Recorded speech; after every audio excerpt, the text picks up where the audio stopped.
اس میں نا ہم سے کوئی بات کی جا رہی ہے اور ان لوگوں کو یہ لوگ ان کی طرف ہاتھ بڑھا رہے ہیں دوستی کا. ان لوگوں سے مذاکرات کریں جو ہمارے بچوں کے دشمن ہیں, جو ہمارے بچوں کے قاتل ہیں, جو مجرم ہیں ہمارے. میں تو یہ کہتی ہوں کہ ان لوگوں کو حق کیا ہے ان کو معافی دینے کا. بچے تو ہمارے گئے, ٹی ٹی پی والوں نے تو خود کھلے الفاظوں میں اس بات کا اقرار کیا تھا کہ یہ بچے جو ہے ہم نے شہید کیے, یہ اس میں ملوث تھے پوری طرح. تو پھر یہ کیوں کس چیز کا حق رکھتے ہیں کہ یہ معافی دے. تو دوسرے سپریم کورٹ میں آج آپ نے کیا کہا, آپ کا مطالبہ کیا ہے؟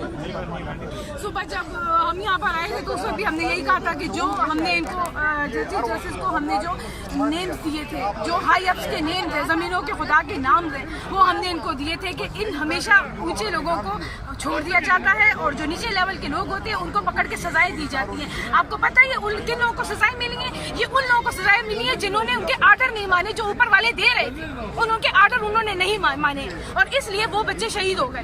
اگر شاید اوپر سے آرڈر صحیح آتے تو وہ اسی وقت کاروائیاں کرتے, اسی لیے ہمارے بچے شہید ہو گئے. آپ نے جو سپریم کورٹ کی آج کی کارروائی ہے اس سے مطمئن ہیں اور آپ اس پہ چیف جسٹس کا چیف جسٹس صاحب سے تو ہم بہت مطمئن ہیں. ایسے کہ صبح بھی جو بات ہوئی, صبح بھی جو سارے کمنٹس ہوئے آپ کی من ہے, وہ بالکل ہمارے ساتھ ہمدردی رکھتے ہیں. وہ اس دکھ کو سمجھ رہے ہیں, ان کو پتہ ہے کہ ہم سے کیا چلا گیا ہے, لیکن پتہ نہیں کیوں یہ جو زمینوں کے خدا ہیں ان کو کسی چیز کا احساس نہیں ہے, انہیں عوام کی کسی چیز کا احساس نہیں ہے. ہم 7 سال سے سڑکوں پہ رول رہے ہیں لیکن ہمارے کوئی ڈر ہم نے نہیں چھوڑا. یہ آخری دروازے اور ہم اسے انشاءاللہ انصاف لے کر جائیں گے. آپ سمجھتی ہیں کہ وزیر اعظم جو ہے وہ اس میں معاملے میں انصاف دلائیں گے؟ مجھے تم سے کوئی امید نہیں ہے, ایسے کہ 7 سال سے تو انہوں نے پوچھا نہیں کہ ہم کس حال میں ہیں.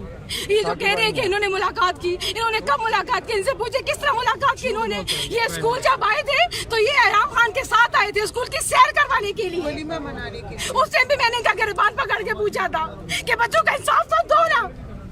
چلیں آ جائیں ثاقب, ایک ایس لائف کرنے کچھ نہیں تھا اور آج بھی کچھ نہیں ہے ان کے لیے ہمارے پاس. ایک بات سن لیں, ایک منٹ میں ایڈ کرنا چاہتا ہوں. عمران خان نے آج بڑی عدالت میں یہ کہہ دیا کہ ہم نے کمپنسیشن دیا. اس نے 20 لاکھ روپے کمپنسیشن دیے.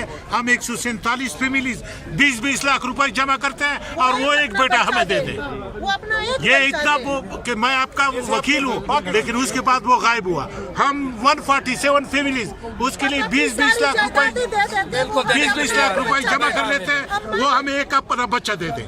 وہ انہوں نے جو یہودیوں کے ساتھ بیٹھائے ہوئے ہیں, یہ اس کو شرم نہیں آتی ہے, یہ کمپنسیشن کی بات کر رہا ہے.